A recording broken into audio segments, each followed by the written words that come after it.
Hi friends, আজকে আমি তোমাদের সাথে শেয়ার করব আলুর চপের রেসিপি। একদম দোকানের মতো মুচমুচে ঝাল ঝাল আলুর চপের রেসিপি। তো চলো আমি কিভাবে বানালাম তোমরা সেইভাবে দেখে নাও, তাহলে তোমরাও মুচমুচে আলুর চপ বাড়িতেই বানাতে পারবে দোকানের স্বাদে। একদম সহজ পদ্ধতিতে তোমাদেরকে ঝটপট করে দেখিয়ে দিই, তোমরা দেখে নাও, তাহলে তোমাদের সুবিধা হবে বানাতে। ঠিক আছে, তো চলো প্রথম থেকে শুরু করছি। হাই ফ্রেন্ডস, এখানে দেখো আমি আলু সেদ্ধ করে একদম চটকে রেখেছি। এটা হচ্ছে গোটা আলু, গরম জলে টকবক করে ফুটিয়ে সিদ্ধ করেছি। তোমরা কিন্তু গোটা আলু সেদ্ধ করবে, কেটে সেদ্ধ করবে না, তাহলে জল ঢুকে যাবে, হবে না কিন্তু। ঠিক আছে, কেটে একদম মাখিয়ে রেখেছি। আর এটা আমি বেসন ফেটিয়ে রেখেছি, শুধু সিম্পল সাদা জল দিয়ে আর হলুদ নুন দিয়ে বেসনটা ভালো করে অনেকক্ষণ ধরে ফেটিয়ে রেখেছি। আর এর মধ্যে হাফ চা চামচ আদা বাটা মিশিয়ে রেখেছি টেস্টের জন্য। ঠিক আছে, এইভাবে তোমরা চপ বানানোর আগে ফেটিয়ে রেখে দেবে। ঠিক আছে। আর এখানে কেটে রেখেছি পেঁয়াজ, দুটো পেঁয়াজ আর আদা রসুন বাটা। তো এবার কড়া চাপিয়ে দিয়ে গ্যাসটা আমি অন করে নেবো। চপের যে আলুটা মশলা দিয়ে ওটা রেডি করার জন্য গরম হয়ে যাওয়ার পর আমি এখানে সাদা তেল দিয়ে দিচ্ছি। অল্প করে দেবে, খুব বেশি দেবে না, তাহলে আলুটা ভীষণ অয়েলি হয়ে যাবে আর আলুর জন্য যে গোল গোল চ্যাপটা করতে হয় খুব অসুবিধা হয়ে যাবে। তো তারপরে আমি দুটো পেঁয়াজ কেটে রেখেছিলাম, দুটো পেঁয়াজ আমি কড়ার মধ্যে দিয়ে দিলাম, দিয়ে এবার একটু ভেজে নেবো। তোমাদেরকে ঝটপট বলে দিচ্ছি, তোমরা দেখে নাও, খুব সুবিধা হবে করতে। একটু ভেজে নেবো হালকা লাল করে।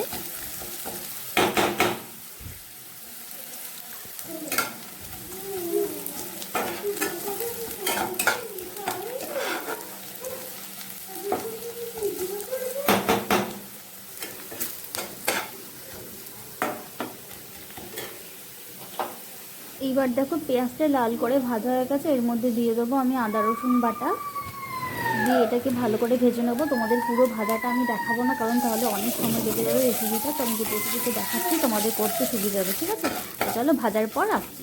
ভাজা হয়ে গেছে দেখো, ভালো করে লাল করে ভেজে নেবে। তারপর এর মধ্যে দিয়ে দেবে একে একে হলুদ। আমার পরিমাণ মতো হলুদ দিয়েছি, এক চামচ লঙ্কার গুঁড়ো, যে যেরকম ঝাল খাবে সেরকম মতো ঝাল দেবে। দিয়ে এটাকে নেড়ে নেবে, খুব কিন্তু ভাজবে না। ঠিক আছে, আদা রসুনটা আর এই লঙ্কা হলুদ খুব ভাজা করবে না, তাহলে টেস্টটা আলুর মধ্যে অতটা যাবে না।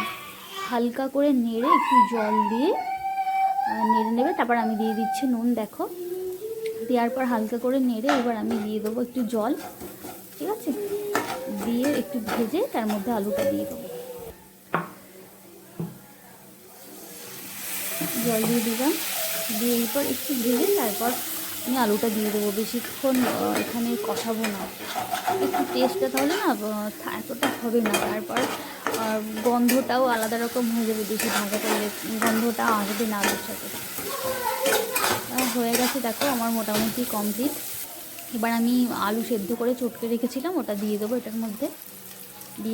দিয়ে ভালো করে খুন্তি দিয়ে এদিক ওদিক করে নেড়ে মশলাটার সাথে আলুটাকে নেড়ে নেবো যতক্ষণ না আলুটা কড়ার গায়ে লাগে। ঠিক আছে, কড়ার গায়ে লাগা পর্যন্ত তোমরা নাড়তে থাকবে, আঁচটা একটু কমিয়ে গ্যাসের, কারণ বেশি করলে না শক্ত হয়ে যাবে। আর তুমি যদি একদম অল্প করে কোনো রকম করে একটু করে নামিয়ে নাও, তাহলে না তুমি যে চপের জন্য যে গোলটা হয় সে গোলটা বানাতে পারবে না, হাত থেকে চেপটে যাবে, নরম থাকলে হবে না। সেই জন্য কড়ার মধ্যে যতক্ষণ লাগছে ততক্ষণ করতে হবে, তাহলে ব্যাটারটা মোটা হয়ে যাবে, আলুর হলে গোল মতো করা যাবে। ঠিক আছে, দেখো আমি তারপর আসছি। হ্যাঁ,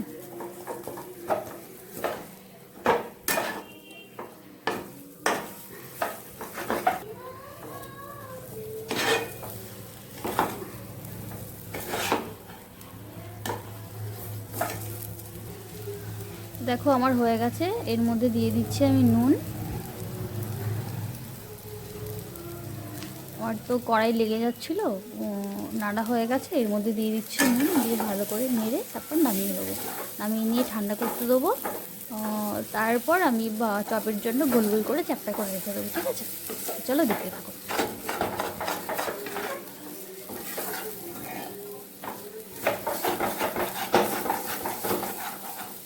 তো ফ্রেন্ডস আমার হয়ে গেছে, আমি নামিয়ে নিয়ে ঠান্ডা করতে দিয়েছি। দেখো নামানোর পরই ঠান্ডা করতে দিয়ে দিয়েছি একদম। এইবার গোল গোল করে আমি চ্যাপটা চ্যাপটা করে নেবো, এটা ঠান্ডা হয়ে যাওয়ার পর।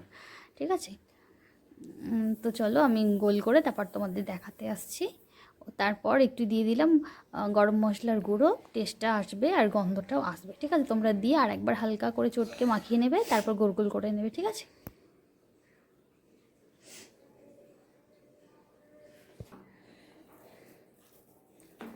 তো দেখো গরম মশলা গুঁড়ো দেওয়ার পর আমি চটকে নিচ্ছি। এখন একটু গরম আছে, ধোঁয়া উঠছে, তো দেওয়ার পর আমি একটু দিয়ে দিচ্ছি লঙ্কার ভাজা। লঙ্কা গুঁড়ো দিলেও লঙ্কা ভাজাটা দিতে হয়। ওটা আগে আমি গোটা লঙ্কা ভেজে কড়ার মধ্যে তাকে গুঁড়ো করে রেখেছিলাম। এবার আলুটা চপের জন্য গোল গোল করে রাখছি।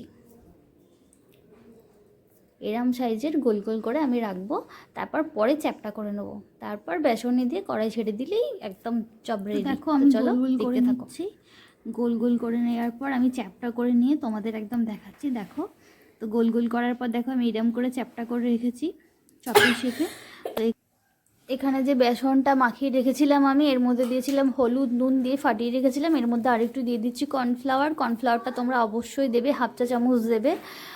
তোমাদের বেসনের মাখানোটা যতটা হবে সেটার মতো পরিমাণে দেবে। আমি 1/2 চা চামচ থেকে একটু বেশি দিয়েছি, দিয়ে ভালো করে ফাটিয়ে নিচ্ছি। ঠিক আছে, তো তোমরা দিয়ে ভালো করে ফাটাবে, এটা ফাটানোটা মেন। ঠিক আছে, বেসনটা তোমরা যত ফাটাবে তত সুন্দর হবে। আরও একটা টিপস তোমাদের বলে দেবো, যাতে মুচমুচে আর একদম খাস্তা হয়।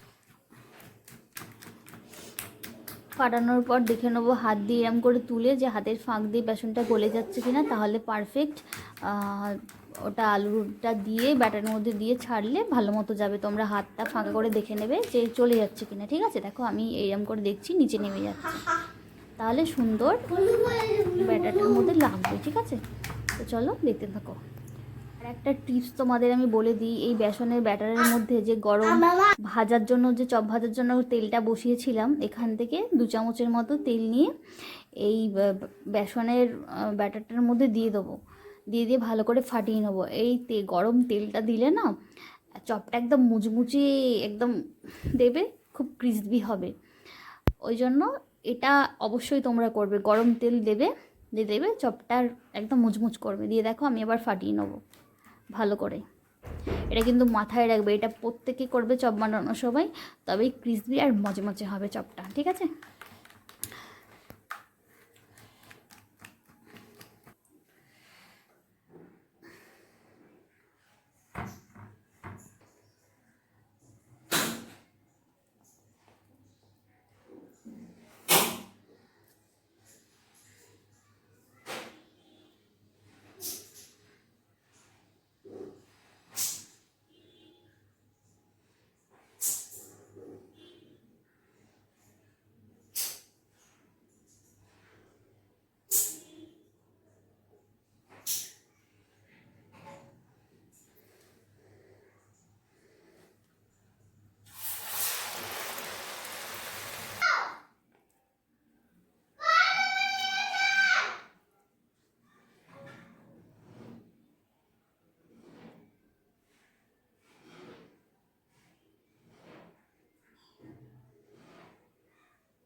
তো দেখো আমার চপ রেসিপি একদম হয়ে গেছে। আমার ফাইনাল এইরকম হয়েছে চপগুলো, একদম ক্রিসপি। তো চলো আমার ছেলেকে টেস্ট করে দেখাবো ও কী বলে, খেয়ে কী বলে।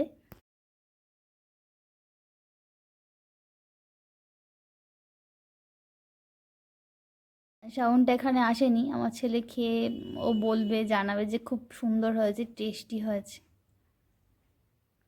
ওটাই বলছে যে খুব ভালো হয়েছে, আমি খুব খুশি হয়েছি, ওর খুব পছন্দ হয়েছে, ওটাই ও বল, ও খুব খুশি হয়েছে, ওর খুব মজা। তো তোমরা ঝটপট করে বাড়িতে বানিয়ে ফেলো আলুর চপের এই রেসিপিটা। তোমাদের কীরকম লেগেছে আমাকে কমেন্ট করে জানাবে, আর আমার চ্যানেলটা ভালো লাগলে প্লিজ সাবস্ক্রাইব করতে ভুলবে না।